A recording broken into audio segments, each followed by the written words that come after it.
Salut!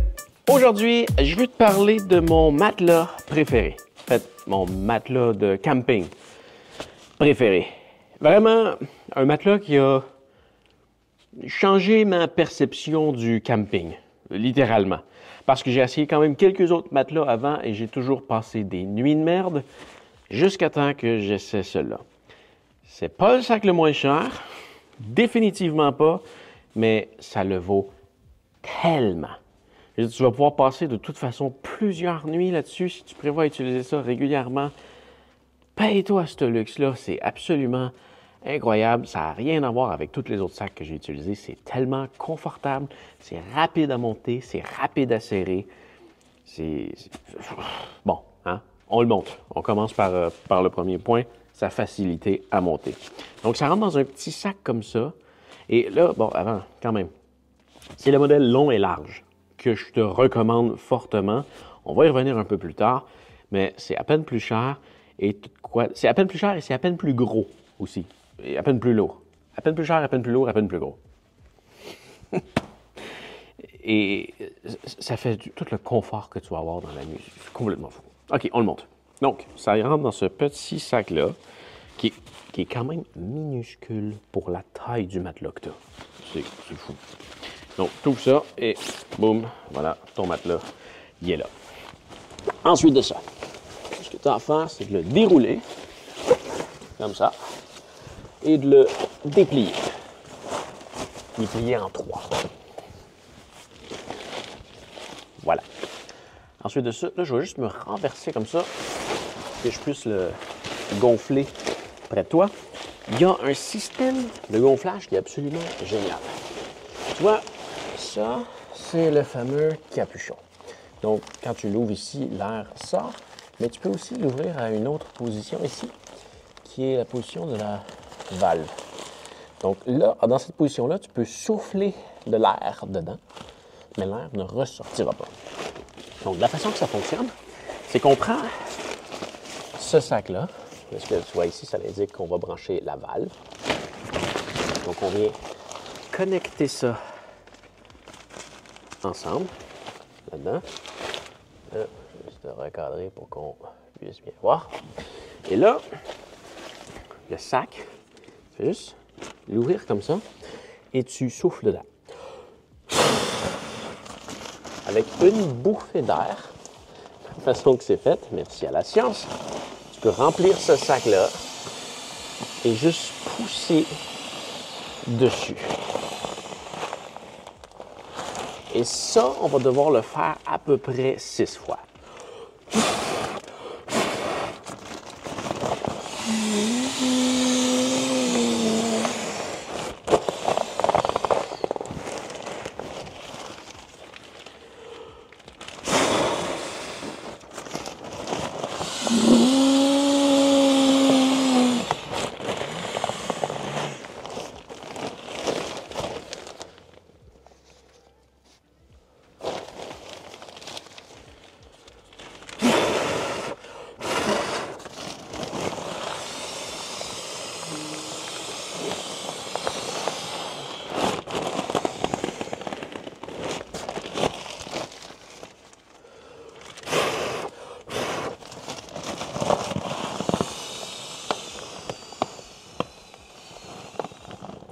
Et là, comme tu peux voir, je le gonfle beaucoup trop. Je le gonfle à sa capacité maximale. Et là, je vais te le démontrer. On va déplacer ça de l'autre côté. Toi, je vais te ramener ici. Comme ça. On va positionner la caméra comme ça, bien sûr. Et on va aller chercher un bout d'équipement très important.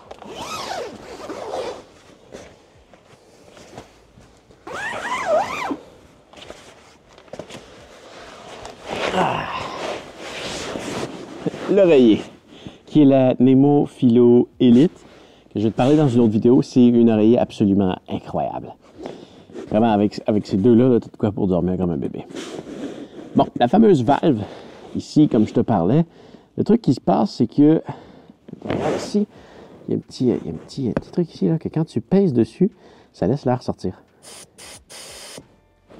Donc, la raison pour laquelle je gonfle le matelas au maximum, c'est pour qu'une fois que je suis couché dessus, je puisse voir, bon, ben ça, c'est le niveau maximum. Et là, je viens juste appuyer là-dessus. Là, je me sens renfoncer tout doucement. Puis je relâche quand... Ouais, ça c'est parfait. Ça devient fluffy. Tu vois, je suis rentré un petit peu dedans. C'est pas dur comme un plancher. C'est juste assez ferme, c'est juste assez mou. Et voilà, je suis satisfait. Je peux refermer. J'ai jamais eu de fuite d'air là-dessus. C'est vraiment parfait. Puis tu sens que le matelas, il est solide, il est résistant. J'ai pas peur. J'ai jamais fait attention aux roches qui sont en dessous de la tente ou quoi que ce soit. Non, j'ai jamais eu à m'en soucier. Et autre chose, pour ce qui est du froid, ben, je l'ai utilisé en Islande, qui est quand même pas un climat chaud, même en été. Là. On a eu des nuits peut-être dans les plus froides, mettons à -5. Ben, ça se tenait quand même assez proche du zéro la plupart du temps. Et j'ai jamais été proche d'avoir froid. De retour au Canada, je l'ai testé quelques nuits en hiver dehors, dont une dans un bivy bag, tout simplement, un sac de bivouac. C'était super bien. C'était quand même une nuit douce. On avait peut-être un -5, peut-être un -10, mais c'était pas très froid. Mais j'étais quand même juste dans un bivy bag. Et je l'ai testé dans une tente d'hiver, dans une montagne.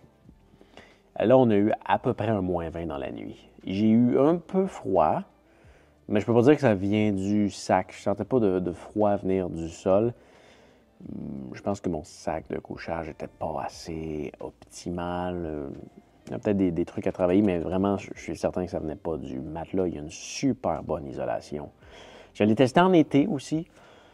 J'ai eu chaud dans mes nuits, mais finalement, je dormais sur mon sac de couchage et c'était quand même très bien. Ensuite de ça, au niveau du bruit, ben, c'est certain que tous les les matelas de camping, quand tu bouges dessus, ça fait un certain bruit. Mais quand même, comparé à d'autres, il est quand même pas si bruyant. C'est bien. Et là, tu vois, au niveau de la largeur, ce que je te parlais tantôt, ben, tu vois que ça, c'est le modèle large. Donc, je fais quand même pas mal toute la largeur du matelas. Mais je suis super bien. Et c'est pour ça que je te recommande de le prendre parce que, tu sais, si tu prends par exemple juste les bras, là, tu vois, je peux déposer mes bras dessus. Si tu prends un modèle moins large, ben, ils finissent par tomber sur le côté. C'est pas le fun.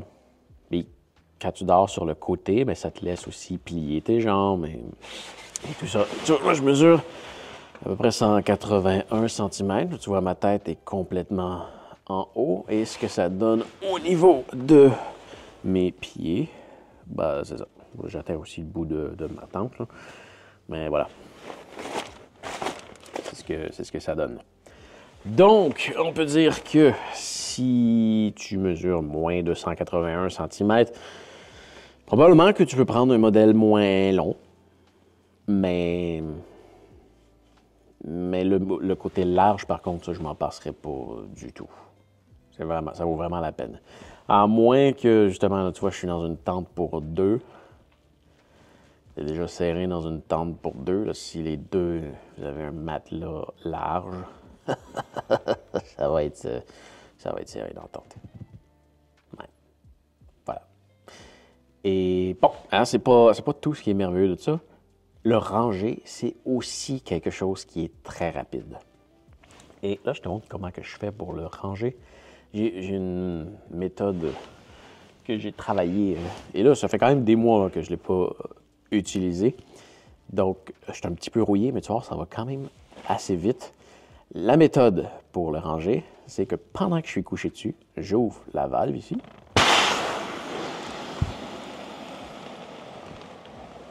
Et là, je m'étends un petit peu dessus, j'étends mes jambes, je m'arrange pour faire sortir le plus d'air possible, mais je ne vais pas plus loin que ça. Je ne vais pas repousser après ça avec mes mains toute l'air à l'extérieur. Juste ça, ça vient d'en laisser sortir assez. Et comme tu peux voir, si je remonte un petit peu la caméra comme ça, le matelas il est déjà quand même très mince. Donc là, ce que je vais faire, c'est que je vais mettre mon sac de gonflage ici et je vais plier le matelas en trois avec le sac de gonflage dedans. Donc, je ramène la partie extérieure ici environ au centre et je vais replier cette partie-là par-dessus l'autre. Et là, en faisant ça, ben oui, je peux en profiter pour faire sortir déjà un peu d'air, comme ça, jusqu'à temps qu'il soit plié en trois. Là, je vais juste le revirer de bord pour te montrer comment je fais ça comme il faut. Bon. Là, tout ce qu'il faut faire, c'est que là, il y en a qui se plaignent que, de ce que j'ai compris, que ce sac-là, pour le ranger, est trop petit, mais tu vas voir, je trouve qu'il est parfait. Je ne mets pas tant d'efforts que ça. En fait, je pars du début ici, et là, oui, je le tourne quand même assez serré. Je fais des mini-tours, puis je mets une petite force quand même là, pour que ce soit serré. Mais tu vois, je ne vais pas dans l'excès. Puis une fois que j'ai quelque chose que je peux m'agripper après, mais je viens ranger ça comme ça en le tournant. Je mets quand même toujours une petite pression, mais c'est pas exagéré. Je suis pas... Non, je mets juste une petite pression. Ah, puis là, tu vois, c'est la première fois que ça me fait ça. Je sens une petite bulle d'air qui semble venir du sac de gonflage à l'intérieur, mais ça se range quand même assez bien. Et là, à la fin, je laisse toute l'air sortir comme ça. Et tu vas voir, ça rentre super bien dans notre sac ici. Il reste même un petit peu de lousse. Puis, comme tu as vu, je ne me suis pas tant forcé pour faire de quoi de super serré. Donc là, une fois que c'est rentré dedans, il ne reste plus qu'à serrer ça comme ça. Et voilà. Pas plus compliqué que ça. Donc, c'est pour ça que le Nemo Tensor Extreme Condition, c'est mon matelas de camping préféré de loin. Facile à monter, hyper confortable, très isolé et facile à ranger. Donc, voilà. C'est définitivement un matelas que je te recommande, que je vais utiliser dans mes prochaines expéditions. J'espère qu'il va me durer le plus longtemps possible. J'en suis quand même assez confiant. C'est du matériel assez solide. Et voilà. Donc, j'espère que ça va t'avoir aidé. Fais attention à toi et on se revoit dans une autre vidéo. Salut!